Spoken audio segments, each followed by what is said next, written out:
क्या आपने कभी ऐसा बिल्ला देखा है जिसकी भूख कभी खत्म ही नहीं होती? सोचो अगर किसी को ये ताकत मिल जाए कि वो जो चाहे जब चाहे खा जाए तो क्या होगा। कैसे ये बिल्ला अपने लालची पेट की वजह से हॉस्पिटल के बेड तक पहुंच गया।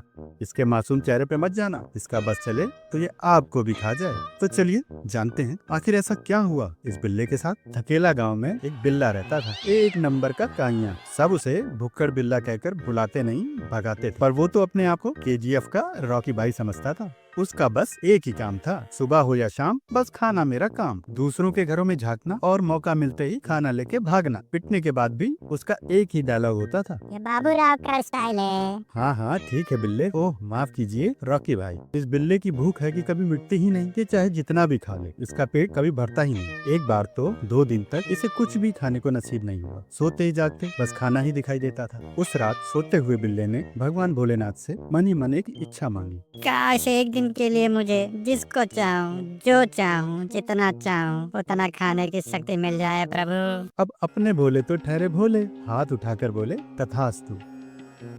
अगली सुबह उसकी इच्छा सच हो गई। बस फिर क्या, बिल्ला निकल पड़ा अपने पहले शिकार पर। कुछ दूर चलते ही उसे एक चूहा दिखाई दिया। झपट्टा मारा और गुप चूहा पेट के अंदर। बिल्ला फिर चल पड़ा अपने अगले शिकार की तरफ। कहते हैं ना, दाने दाने पे लिखा है खाने वाले का नाम। अब इन कबूतर महाशय को क्या मालूम था कि आज इस लालची बिल्ले का वो निवाला बनने वाले हैं। बिल्ले ने आओ देखा ना ताओ, झट से कबूतर को गटक लिया। क्यों बिल्ला महाराज, आ गया स्वाद? अभी कहा, ये तो स्टार्टर है, मेन कोर्स और स्वीट डिश तो अभी बाकी है। अब बिल्ला किसी बड़े शिकार की तलाश में आगे चल पड़ा। उसकी लालची आंखें अब एक मोटे ताजे बकरे पर पड़ी। झुंड में तो सुअर आते हैं मुन्ना, बिल्ला अकेले ही आता है। इस तरह बिल्ले ने बकरे का भी काम तमाम कर दिया। इसका पेट किसी गुब्बारे की तरह फूल गया। कुछ दूर चलते ही गांव के बाजार में उसे एक आइसक्रीम का ठेला दिखाई दिया।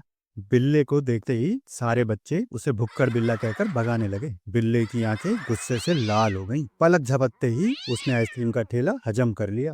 बिल्ला जानकर फ्लावर समझा क्या? फ्लावर नहीं, फायर मैं। अब इतना सब खाने के बाद प्यास तो लगनी थी बिल्ले को। आज मैं सॉफ्ट ड्रिंक पिएगा। सुन बिल्ले, निर्मला ताई ने तो सॉफ्ट ड्रिंक पर 40% GST कर दी है। प्लान कैंसिल, मैं पानी से काम चला लेगा। भुक्कड़ बिल्ला पहुंचा तालाब के किनारे। पानी से भरे तालाब को इस जन्मों के प्यासे बिल्ले ने एक झटके में सुखा दिया। दलितर चट्टा कहीं का। ओह माफ कीजिए, मैं भावनाओं में बह गया था। आगे चलते हैं। शाम होने को आई पर इसकी भूख न मिट पाई। चलते चलते बिल्ला आ पहुंचा रेलवे ट्रैक पर। तभी सामने से एक बड़ी ट्रेन आती हुई दिखाई दी। बिल्ला भाई, इस ट्रेन को तो छोड़ दो, कितना नीचे गिरोगे। लेकिन उसने बिना सोचे समझे उस ट्रेन को भी निगल लिया। बिल्ले, अब कुछ ज्यादा नहीं हो गया? ये बाबूराव का स्टाइल है। पहाड़ जैसे पेट को लेकर बिल्ला आगे बढ़ चला। चलते चलते उसे एक रेलवे ब्रिज मिला।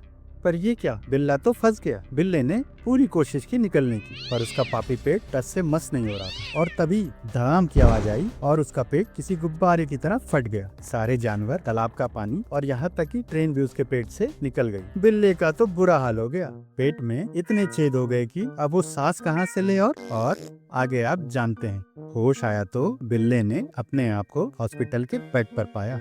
बिल्ले को अपने किए हुए पे बहुत पछतावा हो रहा था। उसने भगवान भोलेनाथ से क्षमा मांगी कि आगे से वो कभी जीवन में लालच नहीं करेगा।